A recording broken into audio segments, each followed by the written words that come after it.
Hello students, आप सभी का स्वागत है मेरे चैनल में। चूँकि परीक्षाएं आ रही हैं अब बोर्ड क्लासेस की, ठीक है। जनवरी का महीना है, आप लोगों के पेपर हैं फरवरी में फाइनल। तो कहीं ना कहीं हम छोटी छोटी चीज़ों को भूल जाते हैं, इसलिए मैंने आज ये छोटा सा वीडियो बनाया है जिसमें आपको बता सकूं कि औपचारिक पत्र और अनौपचारिक पत्र अर्थात प्रार्थना पत्र और सामान्य पत्र किस प्रकार से आपको लिखने हैं। क्योंकि कई बार बच्चे क्या करते हैं, कंफ्यूज हो जाते हैं और कंफ्यूज होने के कारण वो हमेशा गलत करके आते हैं। आप देखिए कि सबसे पहला जो पैटर्न है ये है हमारा औपचारिक पत्र। दो ही प्रकार के पत्र होते हैं, या तो औपचारिक होता है या अनौपचारिक होता है। तो आप हमेशा ध्यान रखिए, औपचारिकताएं कहाँ होती हैं, जहाँ पे कोई ऐसा व्यक्ति होता है जो बड़े पोस्ट वाला होता है, ठीक है। जैसे किसी अधिकारी को लिख दिया हमने, उच्च पद पर आसीन व्यक्ति हो गया, जिससे हमारा कोई पारिवारिक संबंध नहीं है, जो निजी संबंध नहीं रखते जिससे हम, तो वहां पे हम क्या करते हैं, जैसे शिकायती पत्र जितने भी होते हैं, किसी बड़े बड़े विभाग में जाने हैं, किसी पुलिस अधिकारी को जाना है, तो वो सभी क्या हो जाते हैं, हमारे औपचारिक पद हो जाते हैं। अनौपचारिक क्या कहता है, जहां पे हमें सामान्य से अपने घर के लोगों से बात करनी है, सगे संबंधियों से बात करनी है, अपने मन की बात कहनी है, अपने दुख को, अपने हर्ष को, अपने किसी भी प्रकार की परेशानी को उनसे साझा करना है, तो हम वहां पे जब उन्हें पत्र लिखते हैं तो वो पत्र कहलाते हैं अनौपचारिक पत्र। अब देखिए कि पहला पैटर्न क्या होता है कि ऊपर आपको डालना होता है परीक्षा भवन, ठीक है। ये सेम रहता है परीक्षा भवन, फिर आप जिस स्कूल में आप पेपर दे रहे हैं यहाँ पे क्या भी डाल सकते हैं आप, और उसके बाद वो स्थान जहाँ पे वो स्कूल है, ठीक है। मैंने यहाँ पे हाथरस डाल दिया है ऐसे ही, आप मैंने इसलिए यहाँ पे स्थान लिख दिया है कि आप यहाँ पे अपना स्थान डाल सकते हैं जिसमें आप पेपर दे रहे हैं, वो क्या स्कूल हो गया, ऊपर से परीक्षा भवन जहाँ बैठकर आप पेपर लिख रहे हैं। उसके बाद आता है आपका दिनांक।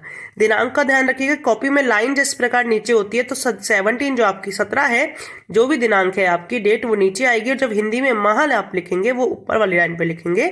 उसके बाद आता है आपका, किसी भी अधिकारी को लिख रहे हैं तो डेफिनेटली आप सेवा में लगाएंगे। उसके लिए सेवा में लगाने के बाद मान लीजिए हम प्रिंसिपल को लिख रहे हैं या किसी बड़े अधिकारी को लिख रहे हैं, तो मान लीजिए बिजली विभाग में हम लिख रहे हैं तो सेवा में, ठीक है, श्रीमान अध्यक्ष जी बिजली विभाग जहां पे भी है आपका, उस जगह का एड्रेस स्थान डाल देंगे, जिस शहर में, जिस गांव में, जहां पे भी है वो बिजली विभाग। तो ये 3 लाइन हो जाती है। जैसे हम पुराने पैटर्न में लिखते हैं श्रीमान प्रधानाचार्य जी, ठीक है, क्या गए स्कूल, और स्कूल कहाँ पे स्थित है, सेम वही पैटर्न आता है। उसके बाद विषय जिसके ऊपर हमें अपनी प्रार्थना पत्र लिखना है।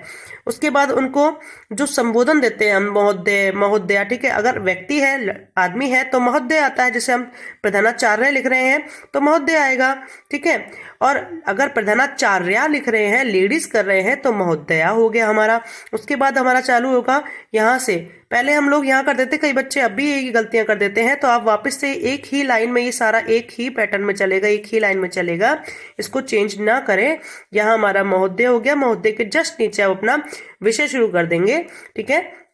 जैसे मान लीजिए बिजली विभाग को लिख रहे हैं, तो मैं यहाँ फर्स्ट लाइन ये लिखूंगी कि मैं आपके क्षेत्र का स्थायी निवासी हूँ, ठीक है। आप अपने मोहल्ले का नाम लिखेंगे जहां भी आप रह रहे हैं, वहां का स्थायी निवासी हो, और अपनी समस्या को फिर आप आगे बढ़ाएंगे कि कुछ दिनों से कि मैं आपका ध्यान हमारे क्षेत्र की ओर ले जाना चाहता हूँ, हमारे क्षेत्र में कुछ समय से बिजली की समस्या हो रही है। इस प्रकार से आगे बढ़ा के अपना पूरा मुख्य विषय लिख देंगे। एंडिंग में बच्चे समापन गड़बड़ी कर देते हैं कि समापन इसी में जोड़ देते हैं, समापन इसी में नहीं जुड़ता है।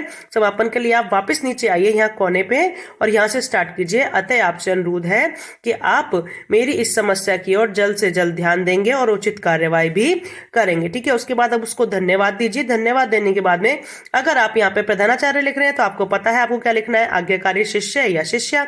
बट अगर यहाँ पे किसी अध्यक्ष को आप लिख रहे हैं, किसी पुलिस विभाग में या किसी अन्य विभाग में आप लिख रहे हैं जो बाहर है, स्कूल से बाहर है, तो आप उसके लिए अपने आप को प्रार्थी बनाएंगे। प्रार्थी मतलब प्रार्थना करने वाला, भवदीय मतलब भेजने वाला, ठीक है। प्रेषक या भवदीय कि जो ये पत्र आपका लिख रहा है, प्रार्थना पत्र ये लिख रहा है। इसी तरीके से ये पैटर्न होता है। जो बच्चे प्रार्थना पत्र नहीं करते हैं वो पत्र करते हैं। पत्र के लिए पैटर्न होता है कि ऊपर प्रेषक का पता, मान लीजिए हमें प्रेषक का पता नहीं पता है, अगर पेपर में लिखा आता है तो हम वही लिख देंगे पेपर में पता।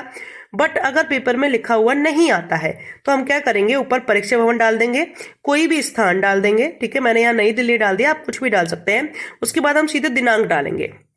हमारा मेन पैटर्न यहाँ से स्टार्ट है, ठीक है। हमने एड्रेस डाल दिया, ऊपर ये प्रेषक का पता होता है, भेजने वाले का, प्रेषक मतलब भेजने वाला, भेजने वाले का पता होता है। अगर आपके पास कोई पता नहीं आता है पेपर में लिखा हुआ, तो आप परीक्षा भवन करके कोई भी स्थान डाल के उसके बाद दिनांक डालिए।